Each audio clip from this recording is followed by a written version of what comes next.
Also on 7 this morning, a Coconut Creek home, the subject of several complaints to police. And when they checked it out, it turned out to be a house of horrors. 7's Nicole Ensalada explains.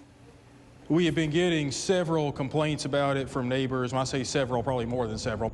Police call it a party house. We kind of felt like something shady was going on, constantly cars coming in and out. A lot of cars coming by and leaving, and sometimes big parties. But when investigators gathered last week at the Coconut Creek home of 41-year-old Adam Johnson, they say they found drugs, but something else. We have been receiving several complaints about some camera equipment in there, and those complaints were coming from women who had been at some of the parties, who had stayed there overnight, who had gone in there to do substances, drugs, and done those on their own free will. Johnson would intentionally give them stronger drugs that would render them unconsciousness, and then he would take advantage of them when they were unconscious. And he would also videotape that using several different, recording mechanisms that were in the house. But in court, Johnson's attorney says at least one woman's encounter was consensual. And more importantly, her staying at the residence for several weeks. Photos obtained by 7 News show the home after a search by detectives,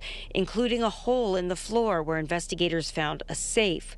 Johnson's initial bond was reduced from over $116,000 to just over $70,000. Johnson paid it and was released. Someone at his home, is there anybody we could talk to? No, not right now, ma'am. Declined to talk. He's out. That's scared. That's what makes me worry. Now that he's out, what's going to happen here? Well, Johnson is facing a long list of charges, but police are wondering if there may be other women out there who are also in this Coconut Creek home.